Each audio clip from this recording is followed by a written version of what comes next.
হরে কৃষ্ণ সবাইকে। আজকে আমরা চলে গিয়েছিলাম ময়মনসিংহ রাধা মাধব মন্দিরে। তো এই ভ্রমণে আমরা কি করলাম, তো একটি ছোট্ট ভিডিওর মাধ্যমে এটা আমি তুলে ধরতে চেয়েছি। তো এখানে দুইটি বাস নিয়ে নিয়েছে। এই বাসের মধ্যে একটি প্রভুদের জন্য আর একটি মাতাজিদের জন্য। তো বাসের মধ্যে প্রায় সকলেই বসে পড়েছে। গুরু গোবিন্দর কৃপার কারণে আমি আজকে এই ভক্ত সঙ্গ করতে পারছি। তো আমরা কিশোরগঞ্জ থেকে ময়মনসিংহ যাচ্ছি।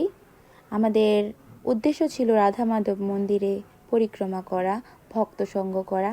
ওইখানে আমাদের ত্রিবঙ্গ প্রভু আসছিল, ওইখানে আমাদের কিছু ক্লাস দিয়েছেন।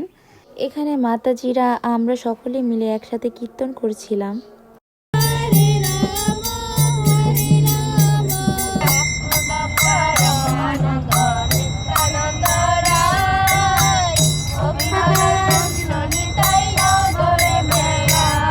আমরা প্রায় পৌঁছে গিয়েছি, এখন নদী পার হলে আমরা চলে যাব।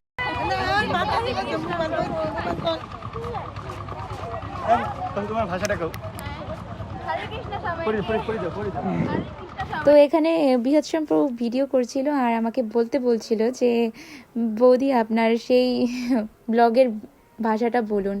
তো আমরা এখান থেকেই নৌকা পার হয়ে আমরা ওই পাশে যাব। ওই পাশেই আমাদের রয়েছে রাধা মাধব মন্দির। তো এইখানে আমরা একে একে মাতাজিরা উঠছেন। তো এখানে একটা সুন্দর একটি মুহূর্ত ছিল। নৌকাগুলো একটু বিশেষ ছিল, এটা আমাদের ওইখান থেকে অনেক আলাদা। তো আমরা শুভ কোনো যাত্রা শুরু করার আগে নৃসিংহ ভগবানকে স্মরণ করি।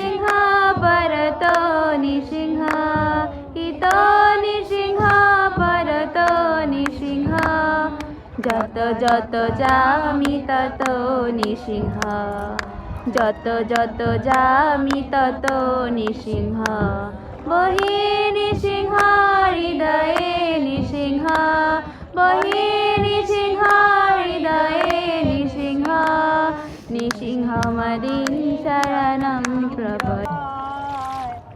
এখন আমরা পৌঁছে গিয়েছি শ্রী শ্রী রাধা মাধব মন্দিরে এবং ভক্তরা আমাদের অভিনন্দন জানাচ্ছে আমরা এখানে এসেছি। তিনি অনেক খুশি হয়েছেন। এই জগন্নাথ আমরা দেখলাম, জগন্নাথকে দেখে মনে হচ্ছে তিনিও খুব খুশি আমাদের দেখে। এখানে ভক্তরা পরিক্রমা করছিলেন আর এখানে ছোট ছোট বাচ্চাদের নিয়ে ঈশান প্রভু তাদের গান গাইতে বলছিলেন। তারপর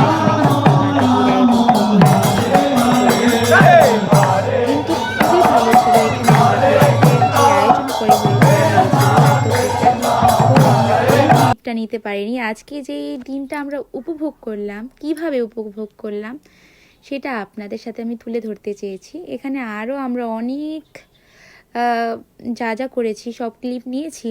আমরা এতগুলো ক্লিপ একবারে দিয়ে দিলে তো ভিডিওটা আরও বড় হয়ে যাবে। তো এখানে আমাদের এই আনন্দের মুহূর্তটা যেন বারবারই আসে, তার জন্য আমাদের এই ভক্তি জীবনে আরও অগ্রসর হতে হবে। হরে কৃষ্ণ, ধন্যবাদ সবাই। আমরা এখন পৌঁছে গিয়েছি।